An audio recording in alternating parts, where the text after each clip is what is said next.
Coba bayangin ini, 1400. Mari kita mulai dari awal ceritanya. Bayangin ya, Nabi Musa alaihissalam lagi memimpin Bani Israel keluar dari Mesir yang penuh kezaliman. Tapi apa yang mereka lakukan? Begitu Musa pergi sebentar ke gunung, mereka malah membuat patung anak sapi dari emas dan menyembahnya. Ini disebutkan dalam Al-Quran, Surah Al-Baqarah ayat 51-54. Itu baru awalnya. Al-Quran mencatat berkali-kali mereka melanggar perjanjian, membunuh nabi-nabi, dan mengubah kalimat Allah. Kamu pernah mikir nggak? Kenapa satu kaum bisa berulang kali melakukan hal yang sama meski sudah diberi mukjizat berulang? Kita bakal kupas pelan-pelan karena ini bukan sekedar sejarah lama. Ini pola yang masih relevan sampai sekarang. Ustadz Firanda menjelaskan lebih detail soal ini. Berbicara tentang sejarah singkat orang-orang Yahudi, ya. Baru kita masuk dalam kitab suci yang dijadikan pegangan oleh orang Yahudi. Baru kita akan jelaskan tentang watak dan akidah mereka dan serta akhlak mereka. Sebagaimana kita ketahui bahwasanya Yahudi atau Banu Israel adalah Banu artinya anak-anak, Israel artinya Yakub. Banu Israel artinya anak-anak Yakub. Dan Nabi Yakub alaihissalam namanya Yakub bin Ishak bin Ibrahim. Di antaranya anak-anaknya ada yang bernama Yusuf bin Yakub bin Ishak bin Ibrahim, dan nasab yang terbaik, Nabi, anak Nabi, anak Nabi, anak Nabi. Yusuf bin Yakub bin Ishak bin Ibrahim. Bani Israel artinya anak-anak Yakub alaihissalam. Dan dari sinilah cerita panjang mereka dimulai. Sekarang, coba renungkan bareng hadis yang super terkenal ini. Rasulullah Shallallahu Alaihi Wasallam pernah bersabda, hari kiamat gak akan terjadi sebelum kaum muslimin berperang dengan kaum Yahudi. Sampai seorang Yahudi bersembunyi di balik batu dan pohon, lalu batu dan pohon itu berkata, wahai muslim, ini ada Yahudi di belakangku, kemarilah dan bunuhlah dia. Bayangkan, bahkan batu dan pohon ikut berpihak. Kenapa bisa sampai seperti itu? Karena karakter mereka sudah digambarkan dengan sangat jelas di dalam Al-Quran. Tapi cerita ini masih jauh dari selesai. Apa yang terjadi setelah mereka keluar dari Mesir dan mengembara 40 tahun di padang pasir? Simak terus, karena makin kesini, makin menarik dan makin dalam. Mari kita simak bagaimana Ustadz Firanda membacakan hadis tentang akhir zaman ini. Dalam satu hadis dari Abu Hurairah radhiyallahu anhu, anna Rasulullah SAW bersabda, la taqumus sa'ah, tidak akan tegak hari kiamat hatta yuqatilul muslimun al-yahuda, sampai orang-orang Islam memerangi orang-orang Yahudi. Fayaqtuluhumul muslimun hatta yakhtabi al-yahudi bin wara'il hajar wa syajar. Maka kaum muslimin memerangi orang-orang Yahudi sampai-sampai orang Yahudi bersembunyi di balik batu dan di balik pohon. Fayaqulul hajaru awi syajaru, maka tatkala Yahudi bersembunyi di balik batu ataupun pohon, maka setiap batu dan pohon berbicara, ya muslim, ya Abdullah, wahai orang muslim, wahai hamba Allah, hadza yahudiyun khalfi, ini ada seorang Yahudi bersembunyi di belakangku. Fata'al faqtulhu, maka kemarilah dan bunuhlah dia. Illal qarqad fa innahu min syajaril yahud, kecuali pohon gorkot, maka pohon gorkot tidak akan berbicara mengabarkan kalau Yahudi bersembunyi di balik mereka. Dan konon karena orang Yahudi sekarang sedang menanam pohon apa? Gorkot. Hadis ini bukan sekedar ramalan.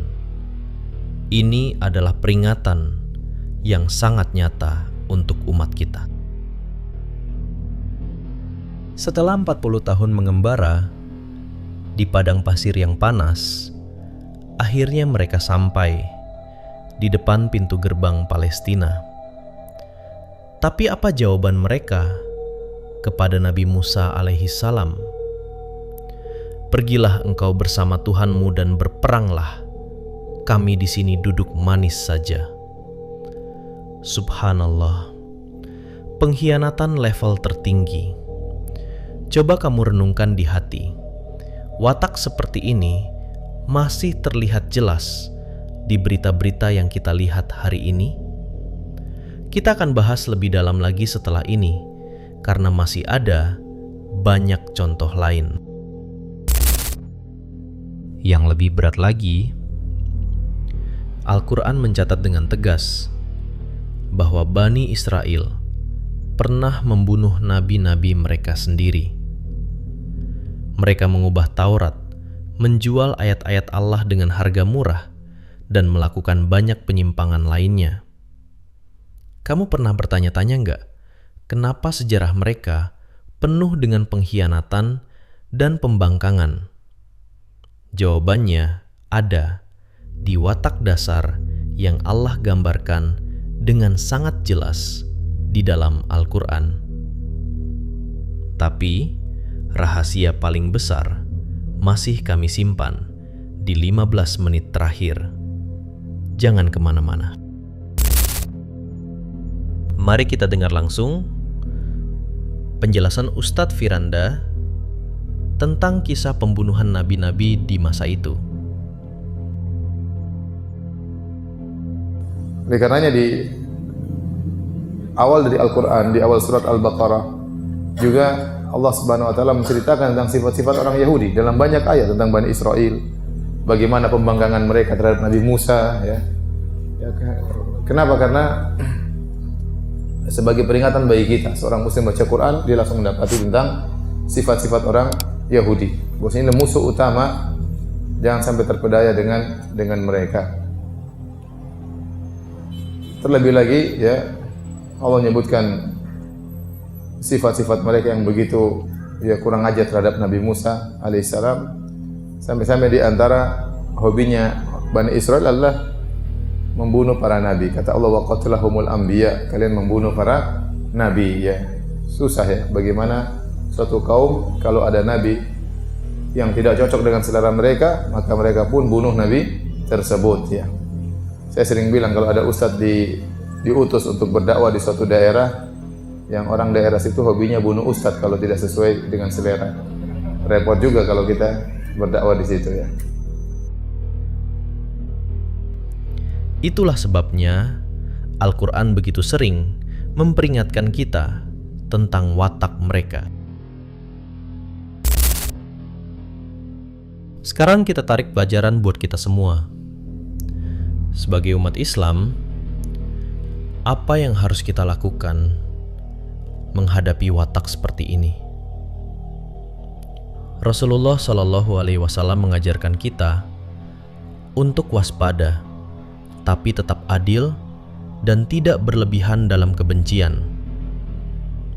Coba kamu tanya ke diri sendiri sekarang, sudahkah kita benar-benar paham siapa musuh akidah kita yang sesungguhnya? Atau selama ini kita hanya ikut-ikutan tanpa benar-benar memahami dalilnya? Rahasia besar yang kami janjikan dari awal, bentar lagi akan kami ungkap. Tetap stay di sini ya.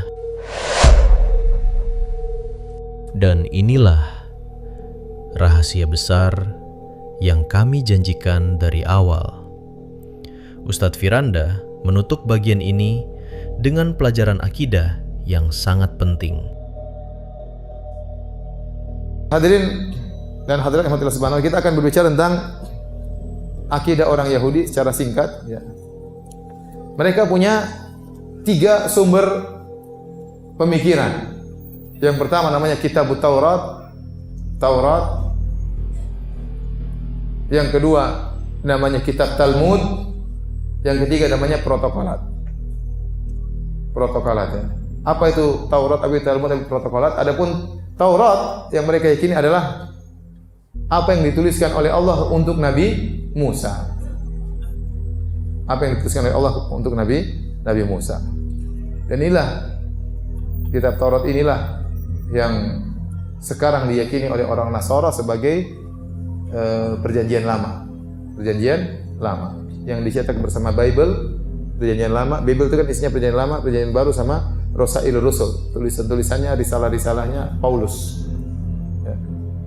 Nah, perjanjian lama itu yang diyakini oleh orang-orang Nasara itulah Taurat. Sisa peninggalan Nabi Musa alaihi salam. Dan Allah Subhanahu wa taala telah menjelaskan bahwasanya Taurat mengalami banyak penyimpangan, ya.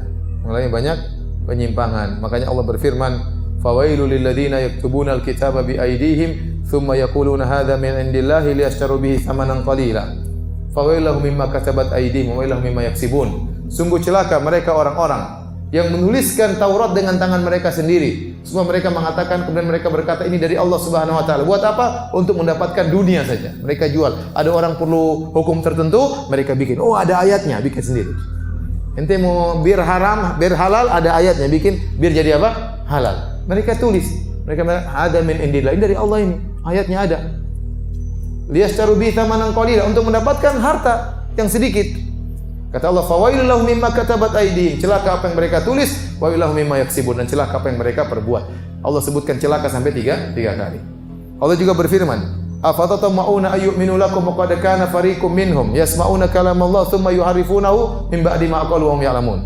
Kata Allah Subhanahu wa taala, apakah kalian berharap mereka beriman, orang Yahudi mau beriman, sementara sebagian mereka telah mendengar firman Allah dan dia sudah paham, tapi dia rubah firman Allah, dirubah supaya disangka firman Allah, ternyata bukan firman Allah. Jadi dirubah-rubah, tahrif.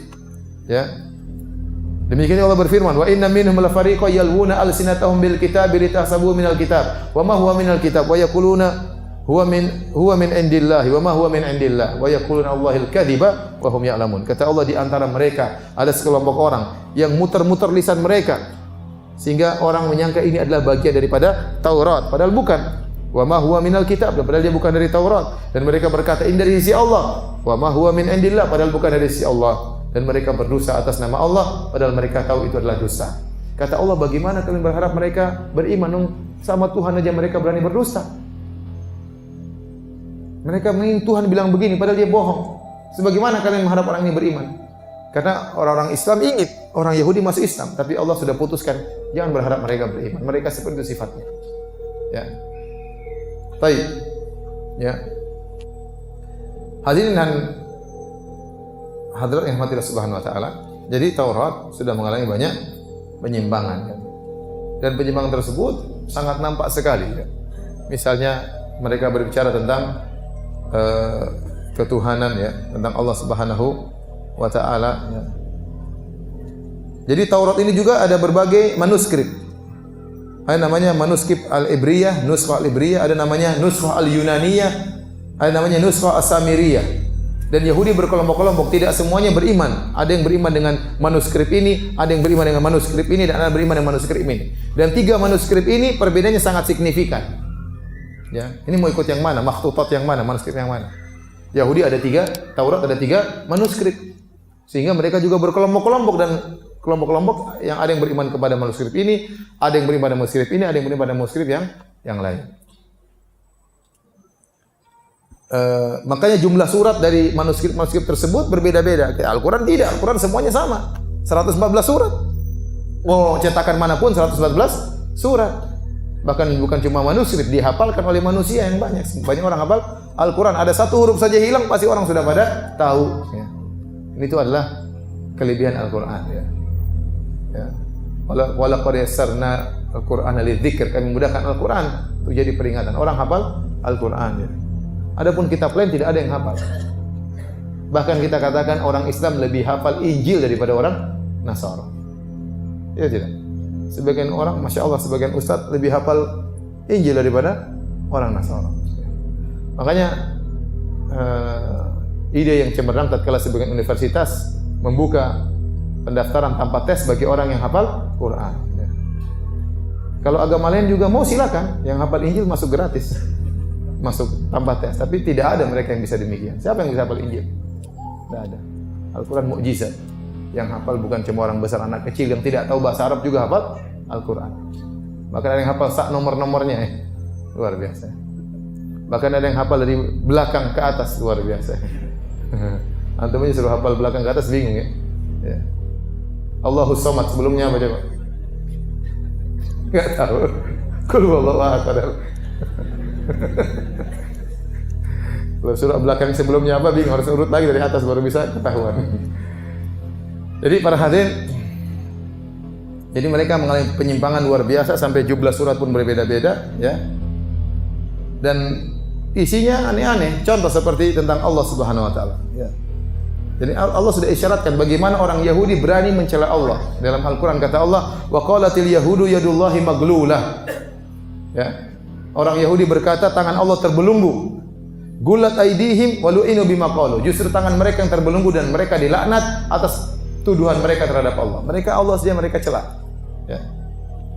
Kemudian juga kata Allah, laqad sami Allahu qaulal ladzina qalu innallaha faqirun wa nahnu aghnia.